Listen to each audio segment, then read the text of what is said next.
students, welcome to Captain Batra classes. I expect that all of you are fine and enjoying your studies. As you know that nowadays we are studying noun, and in noun we have studied many rules. I have explained all the rules, gave you examples and explained all the things, and I expect that all of you have understood all these things. Today I have taken rule number 11. आज मैं आपको rule number 11 पढ़ाने जा रहा हूं। इसके पहले मैं थोड़ा जो मैंने पढ़ाया था उसे आपको कंपैरिजन करा दूं। इसके पहले हमने 2 रूल्स पढ़े थे और उन नाउन के 2 रूल्स में और इन रूल में भी कुछ सिमिलैरिटी है। सिमिलैरिटी क्या है? इसके पहले मैंने आपको पढ़ाया था कि कुछ ऐसे नाउन्स हैं जिनमें हमेशा एस लगा रहता है। याद करिए, जैसे scissors, spectacles, goggles, glasses, jeans, trousers. और मैंने आपसे यह कहा कि ये ऐसे नाउन्स हैं जिनमें हमेशा एस लगा होगा और आप इनको यूज करेंगे प्लरल में। दूसरा रूल मैंने आपको लिखाया था assets, premises, requirements, rations, contents, statistics. और ये भी ऐसे नाउन्स हैं जिनमें हमेशा एस लगा रहेगा और इन्हें भी हम किस में यूज करेंगे? प्लरल में। इन दोनों रूल्स में डिफरेंस ये है कि पहला जो मैंने आपको बताया, जैसे सीजर्स, स्पेक्टेकल्स, गॉगल्स, ये सभी इंस्ट्रूमेंट्स और इनको हम इनसेपरेबल कहते हैं। और इसके अलावा जैसे मैंने बोला कि असेट्स, प्रीमाइसेस, रिक्वायरमेंट्स, रेशंस, इन सब में भी एस लगा रहेगा और ये सभी ऐसे नाउन्स हैं जिनको हमेशा हम प्लरल में यूज करेंगे। तो चलिए आगे इसमें देखते हैं। इस जो दो रूल्स मैंने अभी आपको बताए उनमें और इसमें सिमिलैरिटी क्या है। जिस तरह से आप scissors, spectacles, goggles, assets, premises में जिस प्रकार से आप हमेशा एस का यूज करते हैं, ध्यान दीजिएगा, ये सिमिलैरिटी है। जिस प्रकार से उन रूल्स में, उन वर्ड्स में आपने पढ़ा कि उसमें हमेशा हम एस का यूज करते हैं, ठीक वैसे ही ये भी ऐसे नाउन्स हैं जिनमें आप हमेशा एस का यूज करेंगे, यानी इनमें हमेशा एस लगा रहेगा। लेकिन डिफरेंस ये है कि ये ऐसे नाउन्स हैं जिनमें एस तो लगा रहेगा लेकिन आप इनको किस में यूज करेंगे? सिंगुलर में। जैसे मैथमेटिक्स, फिजिक्स, इकोनॉमिक्स, इसके अलावा पॉलिटिक्स, सिविक्स, ये सभी सब्जेक्ट्स के नाम हैं। ये सभी सब्जेक्ट्स के नाम हैं और इनको आप किस में यूज करेंगे? इनको आप हमेशा सिंगुलर में यूज करेंगे। जैसे मैंने लिखा कि मैथमेटिक्स इज वेरी इंटरेस्टिंग, यानी मैथमेटिक्स के साथ आपने क्या किया? यहां मैथमेटिक्स के साथ हमने इज का यूज किया, यानी इसको हमने किस में प्रयोग किया? सिंगुलर में। हम मैथमेटिक्स एक सब्जेक्ट है और इसमें इज लगा हुआ है, यानी मैथमेटिक्स एक सब्जेक्ट है और इसे हम किस में यूज करेंगे? इसको हमेशा हम सिंगुलर में यूज करेंगे। बेशक मैथमेटिक्स में एस लगा हुआ है लेकिन ये यूज किस में होगा? सिंगुलर में, क्योंकि ये एक विषय, ये एक सब्जेक्ट का नाम है। दूसरा है फिजिक्स, फिर है इकोनॉमिक्स। ऐसे ही और भी वर्ड्स हैं जैसे स्टैटिस्टिक्स, सिविक्स, पॉलिटिक्स। जैसे मैंने लिखा कि statistics is my favourite subject. अब आप यहां देख सकते हैं कि स्टैटिस्टिक्स को हमने किस में यूज किया? स्टैटिस्टिक्स को हमने यहां पर सिंगुलर में यूज किया, क्योंकि ये क्या है? ये एक सब्जेक्ट का नाम है। इसके पहले के रूल में मैंने आपको बताया था कि स्टैटिस्टिक्स को हम प्लरल में यूज करेंगे। स्टैटिस्टिक्स ये प्लरल में कब होगा? जब इसका मतलब डेटा, या जहां पर इसका मतलब कलेक्शन ऑफ डेटा होगा, वहां आप स्टैटिस्टिक्स को सिंगुलर में यूज करेंगे, लेकिन प्लरल में यूज करेंगे। लेकिन जहां पर स्टैटिस्टिक्स का मतलब सब्जेक्ट होगा, वहां आप इसे किस में यूज करोगे? वहां ये सिंगुलर में यूज होगा। जैसे statistics is my favourite subject. ऐसे ही आप बाकी सब्जेक्ट के लिए भी कह सकते हैं। जैसे आप कह सकते हैं कि civics deals with political affairs, यानी सिविक्स के बाद आपने डील्स का यूज किया। डील्स का मतलब कि हमने वर्ब सिंगुलर यूज करी है। इस प्रकार से जो सब्जेक्ट्स के नेम हैं और उनमें एस लगा हुआ है, यहां एक बात ध्यान देने की है कि मैं केवल उन्हीं सब्जेक्ट्स की बात कर रहा हूं यहां पर जिन सब्जेक्ट में एस लगा हुआ है। जिन सब्जेक्ट में एस नहीं लगा है उनका यहां पर कोई रेफरेंस नहीं है, उनको डिस्कस करने का कोई मतलब नहीं है। ये रूल केवल उन सब्जेक्ट्स की बात करता है जिनके साथ हमेशा एस लगा रहेगा, जैसे mathematics, physics, economics, civics, politics, statistics. ये सभी सब्जेक्ट्स के नाम हैं और इनको हम यूज किस में करेंगे? इनको हम यूज करेंगे सिंगुलर में। चलिए नेक्स्ट पॉइंट में आते हैं। अगला पॉइंट ये है कि कुछ ऐसी डिजीजेस के नाम हैं, कुछ ऐसी बीमारियों के नाम हैं। जैसे आप देख सकते हैं मीजल्स। मीजल्स का मतलब क्या होता है? मीजल्स मीन्स खसरा। और मम्स, मम्स का मतलब है गलसुआ। मीजल्स, मम्स, रिकेट्स, रेबीज और डायबिटीज, आप देखिए इन सभी में एस लगा है। मीजल्स होता है, कभी भी मीजल नहीं होता। कई बार लोग क्या बोलते हैं कि बच्चे को मीजल का इंजेक्शन लगा है कि नहीं? मीजल नहीं होता, बल्कि ये क्या होता है? मीजल्स होता है। ऐसे ही ये मम्स होगा, रिकेट्स होगा, रेबीज होगा और डायबिटीज होगा। जैसे एग्जाम्पल ये है कि measles is a deadly disease. मतलब ये हुआ कि मीजल्स ये एक जानलेवा बीमारी है। तो मीजल नहीं कह सकते हैं। पहली बात क्या है कि हम कभी भी मीजल नहीं कहेंगे, हमेशा मीजल्स बोलेंगे, नंबर 1। नंबर 2, ये मीजल्स जरूर लिखा हुआ है, लेकिन इसके लिए जो वर्ब यूज होगी वो वर्ब क्या होगी? सिंगुलर होगी, क्योंकि ये एक डिजीज, ये एक बीमारी का नाम है। तो जो बीमारियों के नाम हैं उनको हमेशा हम सिंगुलर में यूज करेंगे। ऐसे ही मम्स, डायबिटीज, रिकेट्स, रिकेट्स मतलब सूखा रोग, बाकी वर्ड की मीनिंग मैंने आपको बताई। तो ये सब डिजीजेस के नाम हैं और इन्हें हम यूज किस में करेंगे?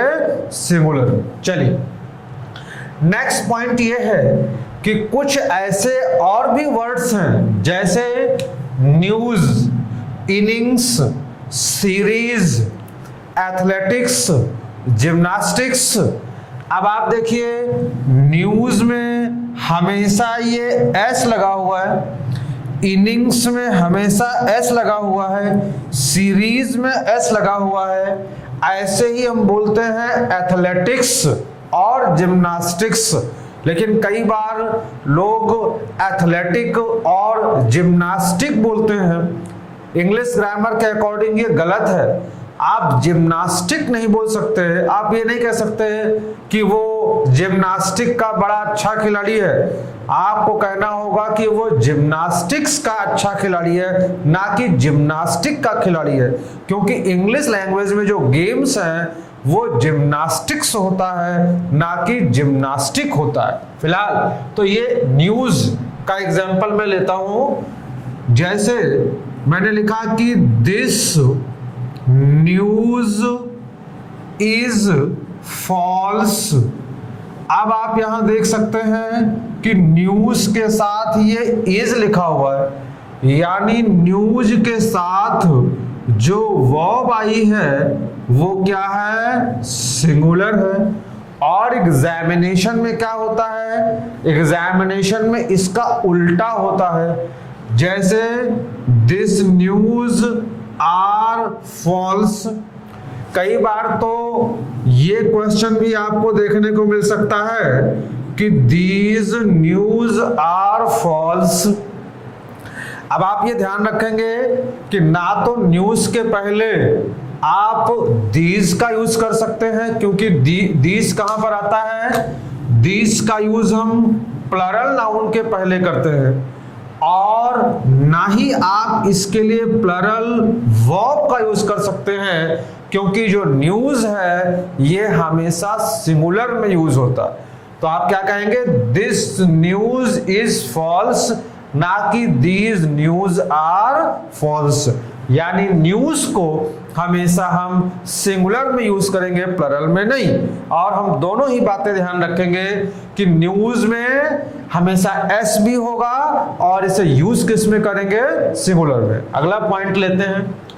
अगला पॉइंट है इनिंग्स। जैसे आप लोग किसी भी गेम की जब कमेंट्री सुनते हैं या किसी गेम को डिस्कस करते हैं तो ऐसे बोलते हैं कि इंडिया की इनिंग चल रही है। आप याद रखोगे कि इनिंग जैसा कोई वर्ड इंग्लिश की डिक्शनरी में होता ही नहीं। इनिंग जैसा कुछ भी नहीं है, बल्कि ये इनिंग्स होता है। तो जैसे India has one the match, India has one the match with an innings. अब आप देखिए इसमें कि ये यहां पर इनिंग्स लिखा हुआ है। ये नहीं कह सकते कि India has one the match with N inning, यानी कभी भी इनिंग नहीं होगा, हमेशा इनिंग्स होगा। इनिंग जैसा कोई शब्द इंग्लिश की डिक्शनरी में है ही नहीं। ये तो हम अपने कन्वीनियंस के लिए इसमें से एस निकाल करके बोलते रहते हैं, जबकि इनिंग नहीं होता, बल्कि क्या होता है, ये हमेशा इनिंग्स होता है। नंबर 1। नंबर 2, आप ये भी देख सकते हो कि इनिंग्स के पहले यहां पर एन लगा हुआ है। एन लगा होने का मतलब यह है कि इनिंग्स को हम हमेशा किस में यूज करेंगे, सिंगुलर में यूज करेंगे। इस प्रकार से ये हमेशा इनिंग्स होगा।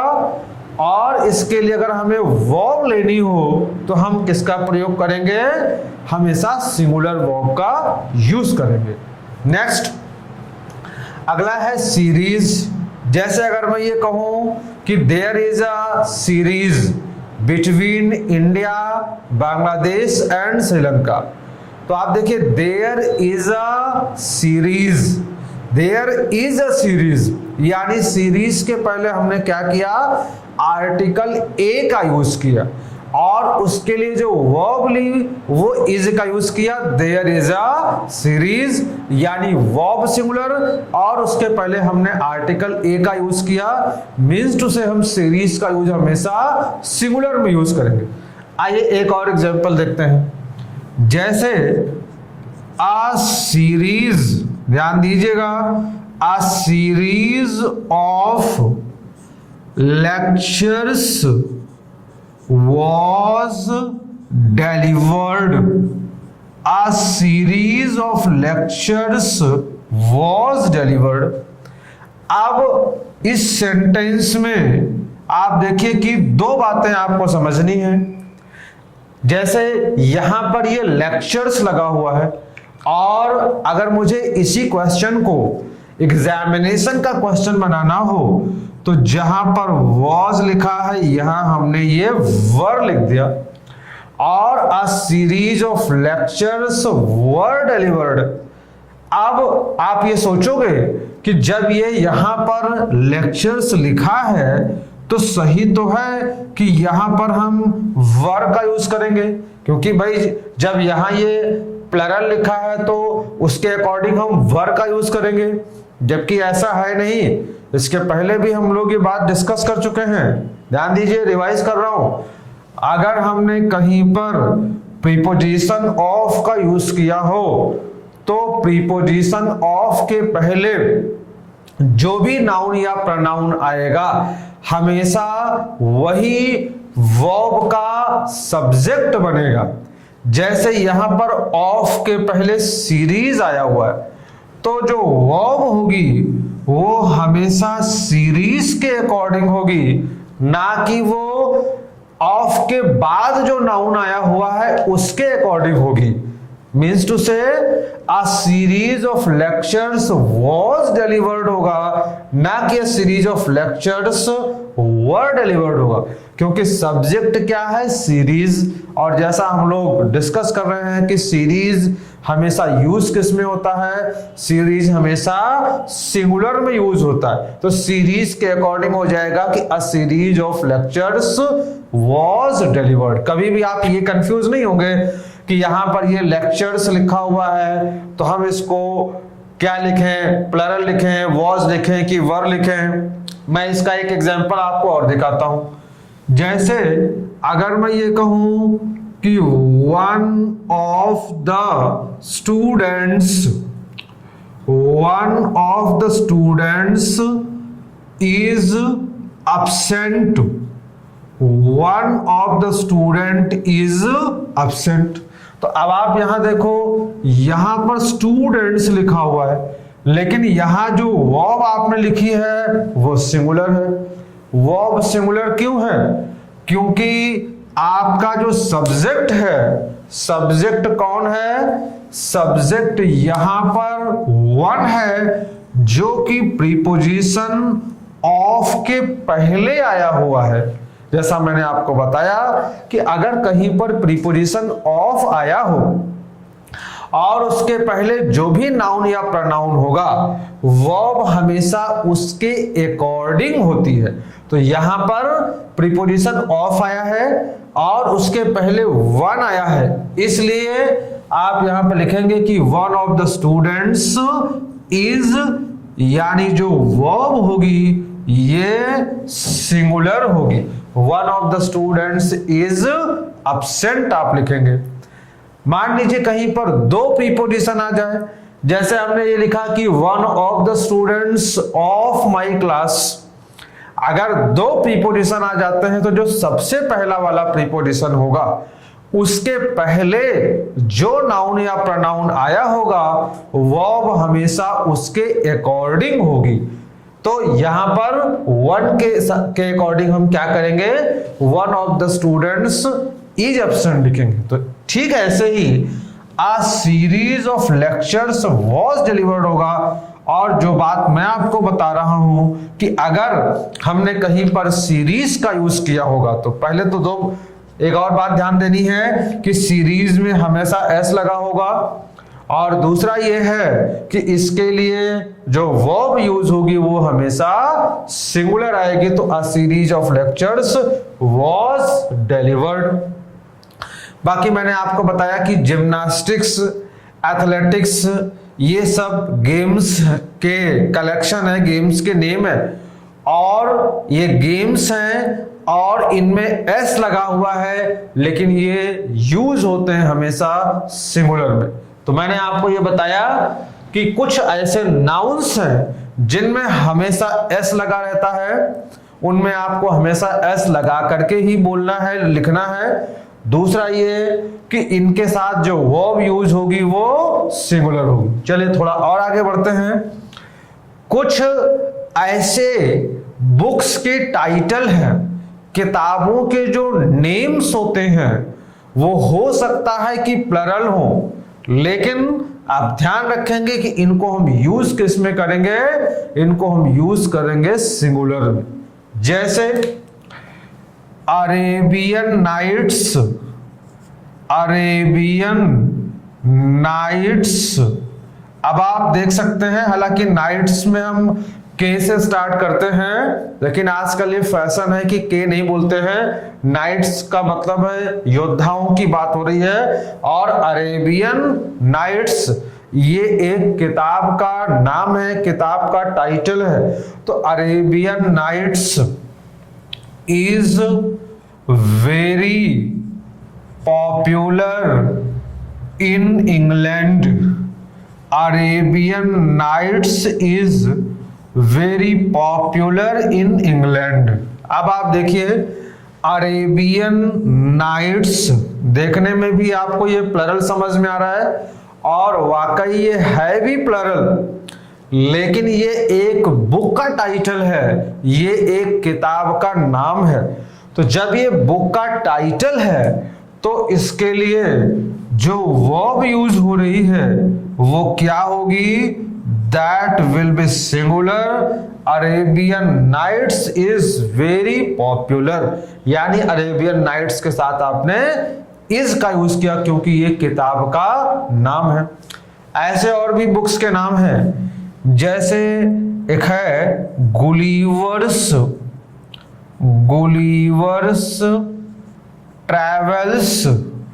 आप देखिए कि इसमें गुलिवर्स ट्रैवल्स यानी ट्रैवल्स में एस लगा हुआ है, और ये प्लरल है गुलिवर्स ट्रैवल्स। और Gulliver's travels is based on strange experiences, यानी जो गुलिवर्स ट्रैवल्स है ये विचित्र अनुभवों पर आधारित है।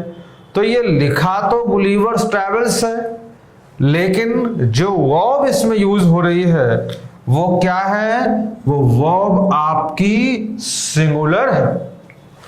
तो अरेबियन नाइट्स और गुलिवर्स ट्रैवल्स ये दोनों बुक के टाइटल हैं, और किताब के नाम होने के नाते इनका जो टाइटल है प्लरल में है, इसके बावजूद भी जो वर्ब है वो सिंगुलर है। ऐसे और भी मैं आपको एग्जांपल बताता हूं, जैसे एक किताब का नाम है शेरलॉक होम्स। अगर इसको हम लिखें तो ऐसे लिखेंगे शेरलॉक होम्स। ये शेरलॉक होम्स में हमने एस का यूज किया हुआ है। अब ये बुक का टाइटल है, लेकिन इसको हम यूज किस में करेंगे, यूज करेंगे हम सिंगुलर में।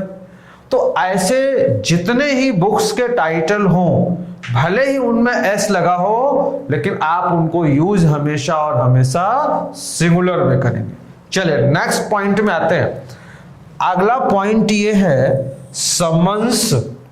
समन्स का मतलब क्या होता है, इसका मतलब है कॉल बाई कोर्ट।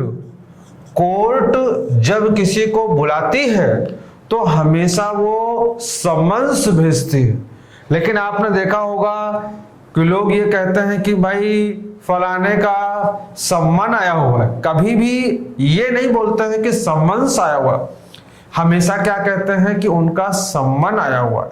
आप ध्यान रखेंगे कि सम्मन ऐसा कोई वर्ड नाउन के फॉर्म में इंग्लिश लैंग्वेज में नहीं होता। जब आप ये कहना चाहें कि सम्मन का मतलब कॉल बाई कोर्ट है, यानी कोर्ट के द्वारा जो बुलावा आया है, अगर ये बात आपको कहनी हो तो हमेशा हम क्या लिखेंगे, हमेशा सम्मन्स लिखेंगे, कभी भी सम्मन नहीं लिखेंगे।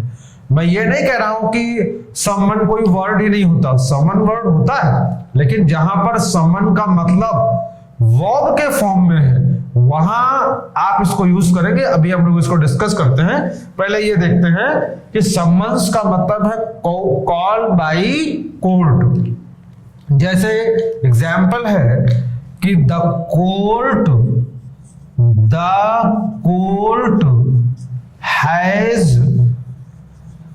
Court has issued summons to him, इसका अर्थ यह हुआ कि कोर्ट ने उसको समन्स इशू किया है। अब आप देखिए ये समन्स लिखा हुआ है, कभी भी आप इसको समन नहीं कह सकते, ये कहेंगे the court has issued summons to him, ना कि the court has issued summon to him. ये कभी भी समन नहीं होगा, क्या होगा, ये हमेशा समन्स होगा। अब अगर आप ये चाहो कि हम इसको सब्जेक्ट बना करके, जैसे अभी तो मैंने जो लिखा है वो समन्स को ऑब्जेक्ट बनाया हुआ है, द कोर्ट जो है ये इसमें सब्जेक्ट हो गया, हैज इशूड ये इसमें वर्ब हो गई, और जो समन्स है ये यहां पर ऑब्जेक्ट हो गया। तो आप जानते हैं जब किसी नाउन या प्रोनाउन को हम ऑब्जेक्ट बना करके यूज करेंगे तो उसके अकॉर्डिंग तो हम वर्ब का नंबर डिसाइड करेंगे नहीं, लेकिन अगर इसी को हम पैसिव वॉइस में चेंज कर दें और ऐसे लिखें कि summons has been issued to him by the court, यानी जब आप इसको पैसिव वॉइस में लेंगे तो ये जो ऑब्जेक्ट है ये क्या बन जाएगा, इधर सब्जेक्ट बन जाएगा, और फिर हम क्या कहेंगे, समन्स हैज बीन इशूड। यानी जब आप समन्स को सब्जेक्ट बना रहे हैं उस समय इसको हम सिंगुलर में लेंगे, भले ही इसमें एस लगा हुआ है, हालांकि इसका कोई प्लरल नहीं बनता है, फिर भी आजकल ये फैशन है कि जैसे समन्स लिखा हुआ है तो समन्स का प्लरल भी बनाया जाता है, और समन्स का जो प्लरल बनाया जाता है वो होता है समन्सेस। अगर कभी एग्जामिनेशन में आपके समन्स के प्लरल की बात हो तो आप ये ना सोचें कि इसमें तो एस लगा हुआ है फिर इसको कैसे हम प्लरल बनाएंगे। समन्स का भी प्लरल बन सकता है, हालांकि ये ज्यादा प्रयोग में नहीं, ज्यादा प्रचलित नहीं है, फिर भी इसका भी प्लरल बनाया जा सकता है, और वो क्या होता है, वो होता है समन्सेस। फिलहाल मैंने आपको बताया कि समन्स एक ऐसा नाउन है जिसमें हमेशा एस लगा होगा, और आप इसे यूज किस में करेंगे, आप इसे यूज करेंगे प्लरल में। चलिए थोड़ा और देखते हैं। मैंने आपसे कहा कि सम्मन को हम सम्मन भी कह सकते हैं, लेकिन कब, जैसे अगर मैं ये लिखूं कि द कोर्ट सम्मन्स हिम, अब आप देखिए यहां आप सम्मन्स लिख सकते हैं, लेकिन ये जो सम्मन्स लिखा है और ये जो सम्मन्स लिखा है दोनों में डिफरेंस है। डिफरेंस किस बात का है, डिफरेंस इस बात का है कि यहां जो सम्मन्स है ये नाउन है और यहां जो सम्मन्स है वो वर्ब है। और आप जानते हो जब भी हम किसी वर्ब को यूज करते हैं तो वर्ब का नंबर हमेशा सब्जेक्ट के नंबर पर डिपेंड करता है। तो यहां द कोर्ट जो है ये सिंगुलर है, और इसलिए जो सम्मन्स लिखा हुआ है ये क्या है, ये भी यहां पर सिंगुलर है, इस वजह से ये सम्मन्स लिखा हुआ। लेकिन अगर यही ये लिख दिया जाए कि दे समन यू, अगर ये लिख दे कि दे समन यू, अब आप देखिए यहां पर समन होगा। यहां समन क्यों होगा, क्योंकि ये वर्ब के फॉर्म में यूज हुआ है। अगर ये वर्ब की तरह से यूज होगा तो आप इसको समन और समन्स दोनों कह सकते हैं। अगर ये प्लरल वर्ब है, जैसे अगर आपका सब्जेक्ट जो है अगर ये प्लरल है तो वर्ब क्या हो जाएगी, वर्ब विल बी प्लरल, और सब्जेक्ट अगर आपका सिंगुलर है तो वर्ब विल बी सिंगुलर। यानी समन को अगर हमने वर्ब की तरह से यूज करा होगा तो ये समन और सम्मन्स दोनों होगा, लेकिन अगर इसको हम नाउन की तरह से लेंगे तो हमेशा हम क्या करेंगे, सम्मन्स ही लिखेंगे। तो आपने ये देखा कि मैंने रूल 11 में आपको ये बताया कि कुछ ऐसे नाउन्स हैं जिनमें हमेशा एस लगा होगा, और इसमें कुछ ऐसे सब्जेक्ट्स के नाम हैं, कुछ सब्जेक्ट्स के नाम हैं जिनमें हमेशा एस लगा रहता है, और उनको हम किस में यूज करते हैं, उन्हें हम सिंगुलर में यूज करते हैं। कुछ डिजीजेस के नाम हैं, कुछ बीमारियों के नाम हैं जिनमें हमेशा एस लगा रहता है और उनको हम सिंगुलर में यूज करते हैं। कुछ ऐसे वर्ड्स हैं जैसे news, innings, series, athletics, gymnastics, ये ऐसे वर्ड्स हैं जिनमें हमेशा एस लगा रहेगा और आप इनको सिंगुलर में यूज करेंगे। ऐसे ही बुक्स के जो टाइटल हैं, किताबों के जो नाम हैं, उनमें एस लगा होने के बावजूद भी वो चूंकि किताब के नाम है इसलिए उनको हम सिंगुलर में यूज करेंगे। और समन्स, अभी हम लोग डिस्कस कर रहे थे, समन्स एक ऐसा नाउन है जिसमें हमेशा एस लगा रहेगा और इसको हम यूज किस में करेंगे, सिंगुलर में। तो मैं समझता हूं कि आज की ये बात आपको पूरी तरह से स्पष्ट हो गई होगी। अगर आपको कोई समस्या है तो आप हमारे कमेंट बॉक्स में लिख सकते हैं। अगर कोई डाउट आपको है तो उस डाउट को आपके क्लियर किया जाएगा और आप इसका रिवीजन करेंगे। इसके बाद के जो हमारे लेक्चर्स होंगे उन लेक्चर्स में इन्हीं वीडियोस पर जो कंटेंट्स हमने आपको प्रोवाइड किए हैं उन्हीं कंटेंट्स पर मैं आपको प्रैक्टिस कराऊंगा। मैं समझता हूं कि आपको सारी बातें स्पष्ट हो गई होंगी।